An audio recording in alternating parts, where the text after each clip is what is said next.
Los escándalos de corrupción por los abusos sexuales a menores han destapado una guerra interna en la cúpula de la Iglesia Católica. Las luchas por el poder no son nuevas, pero suelen librarse dentro de los muros del Vaticano. La carta de un antiguo nuncio de Estados Unidos pidiendo la dimisión de Francisco ha roto esa tradición. La guerra es pública y se libra también en los medios de comunicación. Informe Semanal ha entrevistado en Roma al nuevo ministro de Comunicación de la Santa Sede, que por primera vez habla con un medio.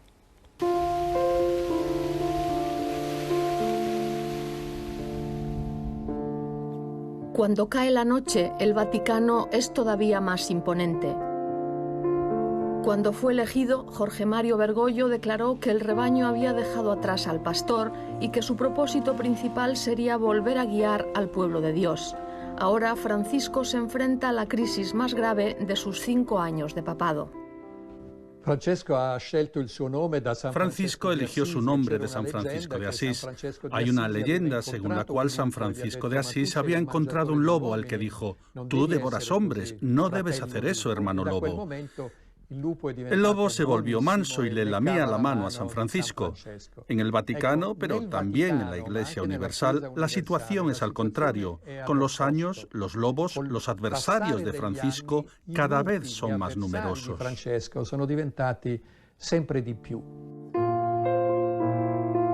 La última andanada tiene un nombre, el del ex nuncio del Vaticano en Estados Unidos, Carlo María Viganò. Viganò ha hecho público un dossier en el que arguye haber informado al Papa en 2013 sobre los abusos sexuales del cardenal norteamericano Theodore McCarrick. Francisco degradó a McCarrick apartándolo de la curia, lo mismo que al nuncio Vesolovsky de Santo Domingo. Yo creo que Viganò personifica a grupos de la Iglesia hostiles al Papa Francisco y su estrategia, incluida la que está en el plano de los valores, considerados demasiado progresistas y que desorientan.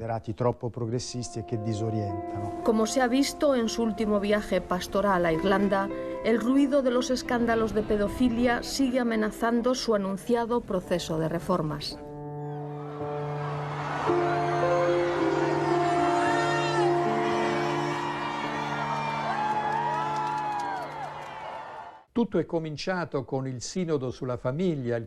Todo empezó con el Sínodo sobre la Familia en 2014 y después en 2015, cuando una serie de obispos y cardenales escribieron libros defendiendo la doctrina tradicional. No estaban dispuestos en absoluto a trazar una línea de misericordia como para permitir la comunión a los divorciados que se han vuelto a casar, ni aceptar que haya uniones gay en las que es muy fuerte el sentido de solidaridad, el valor positivo del sacrificio, de la ayuda mutua, como ha dicho el cardenal Schönborn de Viena. L'uno verso l'altro, come ha detto il cardinale Schönborn di Viena. Francisco ha denunciado y atacado a los mercaderes de hombres reducidos a esclavos con la inmigración. Se ha posicionado contra los nuevos gobiernos populistas. Ha criticado los daños al medio ambiente con su consiguiente degrado social. Cerrado 18.000 cuentas sospechosas en la banca vaticana, sometiéndola a controles independientes después de firmar la Convención contra la Corrupción de las Naciones Unidas. Su última señal ha sido nombrar al primer laico ministro de Comunicación de la Santa Sede. Paolo Ruffini nos recibe en exclusiva pocos días antes de estrenar el cargo. No quiero contar todo porque creo que es tan bien bonito que permanezca como algo privado. En cualquier caso, fue una llamada totalmente inesperada. Estaba en una reunión de la redacción, aquí en el canal de televisión, cuando el Papa me llamó para que fuera a verle, porque había pensado esto para mí. Todos los medios de comunicación del Vaticano, de la prensa a la televisión, las redes, sala de prensa y portavoz, editorial, los casi 40 años de experiencia periodística de Ruffini al servicio de la prefectura también creada por Bergoglio en 2015 para unificar sus mensajes.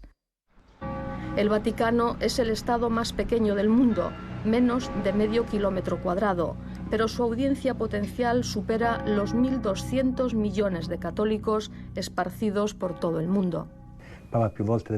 El Papa ha dicho muchas veces que la comunicación es hablar a la persona en su totalidad, es decir, a cada uno en su lengua, en su cultura, transmitiendo el mensaje del Evangelio, del Papa y de la Santa Sede.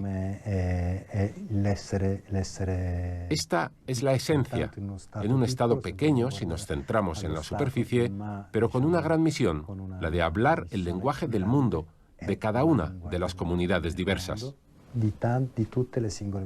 Un reto, el de la comunicación del Papa entre su declarada política de tolerancia cero y la milenaria cultura del secreto del Vaticano. Pedimos perdón por todos los abusos cometidos en diversos tipos de instituciones dirigidas por religiosos y religiosas y otros miembros de la Iglesia.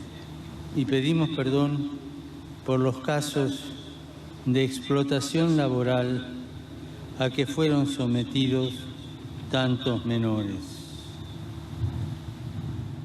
Es verdad que a menudo se trata de hechos que se refieren a un pasado no reciente, pero evidentemente la opinión pública occidental es hoy más severa en cuestiones como los crímenes de pedofilia y por lo tanto pretende respuestas que sean mucho más fuertes de lo que han sido hasta ahora y que sobre todo no se limiten a las palabras. Que siano risposte que no se limitano alle parole.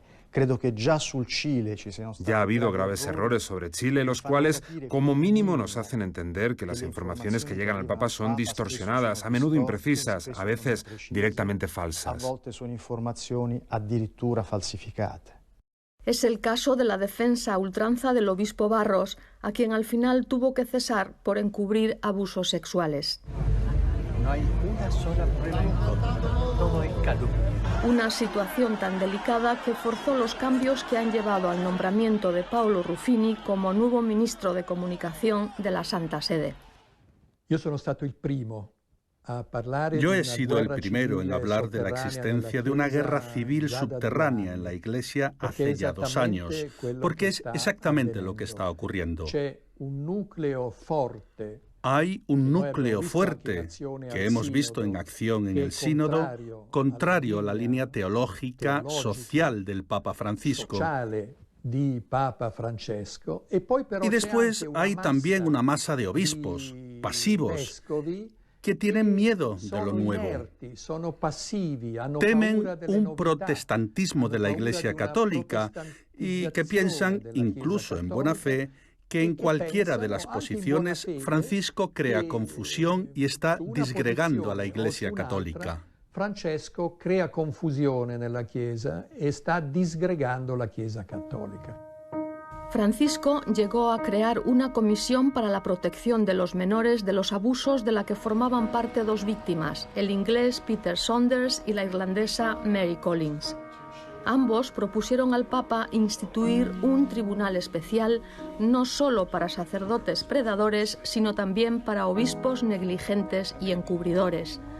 Después se ha sabido que cardenales como Müller, entonces prefecto para la Congregación de la Doctrina de la Fe, y otros prelados bloquearon el proyecto. Al mismo tiempo, Francisco ha impuesto normas más rígidas en el Código de Derecho Canónico, introduciendo, por ejemplo, el delito de pedopornografía. El Papa debe tomar una decisión. Primero, se denuncia el crimen a las autoridades civiles, no se resguarda dentro de los muros de la Iglesia. Y segundo, se echa de la orden clerical al sacerdote predador. Las imágenes de Francisco felicitando por su trabajo a su acusador, el cardenal Viganò, tras haber sido elegido papa, devuelven una vez más a la parábola del lobo. Giambattista Piranesi ha pasado a la historia por sus grabados, pero su obra arquitectónica más emblemática del siglo XVIII se asienta en una de las colinas de Roma. Escrutando el Vaticano por el ojo de la cerradura, entonces como ahora.